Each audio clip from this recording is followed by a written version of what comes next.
جی سیدہ عائشہ رضی اللہ عنہا، ان کا تعارف ہم مختصر پہلے بھی پڑھ چکے ہیں، ان کو ہم بارہا سنتے رہتے ہیں۔ فرماتی ہیں نبی پاک صلی اللہ علیہ وسلم داخل ہوئے ان کے پاس تو دیکھا ایک عورت بیٹھی ہے ان حضرت عائشہ کے پاس۔ آپ نے پوچھا من ہی کون ہے یہ؟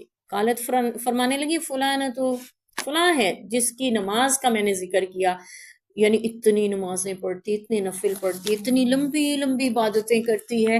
تو آپ صلی اللہ علیہ وسلم نے فرمایا ٹھہرو، مح علیکم، ٹھہرو، یعنی تمہارے پاس وہی حکم ہے جس کی تم طاقت رکھتے ہو۔ اللہ ثواب دینے سے نہیں تھکتا یہاں تک کہ تم خود تھک جاؤ۔ تم عبادتیں کرتے جاؤ، راتوں کو ہزار ہزار نفل پڑھو۔ صحابہ کا شوق تھا، ابو ہریرہ رضی اللہ عنہ کے بارے میں آتا ہے روزانہ کی بنیاد پہ ہزار نفل بھی پڑھتے تھے، صرف دین کا شوق ہی نہیں تھا، سوتے تو نہیں تھے۔ یہی تو مسئلہ ہے۔ ان کی نیند بھلا کیسی ہوتی تھی؟ آپ نے کبھی شاید اس کا تجربہ کیا، بہت زیادہ نیند آ رہی ہے، لیٹے ہیں 5 سے 10 منٹ، اس میں نیند پوری ہو جاتی تھی۔ آپ نے کبھی اس کا تجربہ کیا؟ بہت زیادہ نیند آ رہی ہو، آپ لیٹتے ہیں 5 سے 10 منٹ اور آپ کی نیند پوری ہو جاتی ہے، ٹھیک ہے؟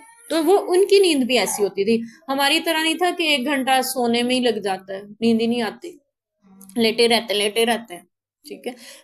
آج کل تو خیر موبائلوں میں لگے رہتے ہیں، یہی ہوتا ہے نا، وہ جو 2 گھنٹے ہم نے سونا ہوتا ہے وہ موبائل کی نظر ہو جاتا ہے، اور پھر 15-20 منٹ سونے کے بعد جب نماز کا وقت بھی گزر جائے، جماعت کا بھی گزر جائے، پھر ہم اٹھ کے جا رہے ہوتے ہیں سست بنے ہوئے۔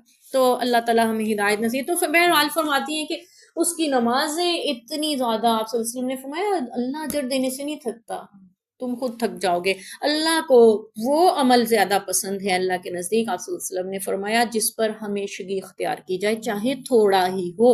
آپ صرف 2 نفل چاہے پڑھ لیں کسی بھی وقت، نفل کی نماز، لیکن باقاعدگی سے پڑھیں، ٹھیک ہے؟ تہجد آپ نے شروع کیا، باقاعدگی سے پڑھتے جائیں، اللہ کو یہ بڑے ہی پسند ہے ساری رات نفل پڑھنے سے۔ بندہ تھک جاتا ہے نا کسی دن، پھر نہیں پڑھی جاتی، لیکن 4 10 8 نفل جو ہماری نبی کی سنت ہے وہ آپ ادا کر لیتے ہیں، تو آپ ہمیشہ کرتے ہیں، آپ اشراق ہمیشہ پڑھتے ہیں، آپ چاشت ہمیشہ پڑھتے ہیں، آپ جو بھی نماز نفل پڑھتے ہیں، جو بھی نیکی کرتے ہیں، فرض کیا آپ کو اگر سلام کرنے کی عادت ہے، گھر میں داخل ہوتے، گھر سے جاتے، آپ کو کسی سے ملتے، یعنی ایک چھوٹی سی نیکی جس کو ہم معمولی سی سمجھتے ہیں نا، کوئی زیادہ دقت مشقت نہیں اٹھانی پڑتی۔ تہجد میں تو اٹھنا پڑتا ہے نا، وضو کرنا پڑتی ہے، باقی نوافل نماز کے لیے بھی، یا باوضو رہنا، یا کوئی بھی آپ کی اب چھوٹی سی چھوٹی عبادت جو آپ آسانی سے کر سکتے ہیں، ہمیشگی اختیار کریں، اللہ کو وہ زیادہ پسند ہے بہت لمبی چوڑی عبادت کرنے سے۔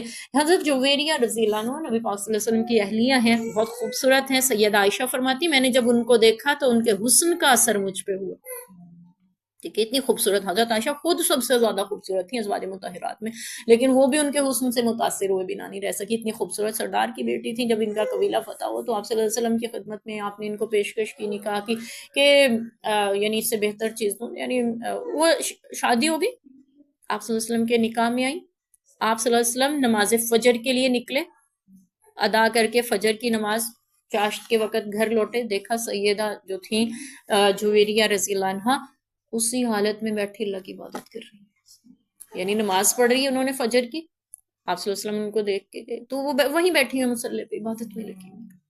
آپ صلی اللہ علیہ وسلم ان کو دیکھ کے بہت خوش ہوئے، اور پھر فرمایا کہ جب سے تم بیٹھی ہوئی عبادت کر رہی ہو؟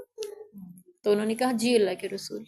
تو آپ نے فرمایا میں تمہیں کچھ کلمات نہ سکھا دوں، اگر تم یہ پڑھ لو گی، یہ جب سے تم بیٹھی اب تک عبادت کر، اس سے بھی زیادہ اجر اللہ عطا کرتے ہیں۔ آپ نے یہ نہیں فرمایا یہ نہیں کرو، وہ بھی کرو، جو عبادت جس کو موقع ملتا ہے وہ بھی کرتے ہیں، لیکن آپ نے آسان سکھا دیا کہ مداومت بھی رہے، ہمیشگی بھی رہے، اور تھوڑا سا عمل ہے، تم یہ دعا پڑھ لیا کرو، اللہ تعالیٰ تمہیں اتنا زیادہ اجر ادا کریں گے۔ سبحان اللہ و بحمدہ عدد خلقہ و رضا نفسہ و زینت عرشہ و مداد کلمتہ، یہ مختصر سی دعا 3 بار پڑھ لو، اللہ تمہیں اتنا زیادہ ثواب دیں گے جتنا تم تب سے بیٹھی اب تک عبادت کر رہی ہو۔ تو یہ آپ صلی اللہ علیہ وسلم نے آسانی کے لیے وظیفہ عطا فرمایا۔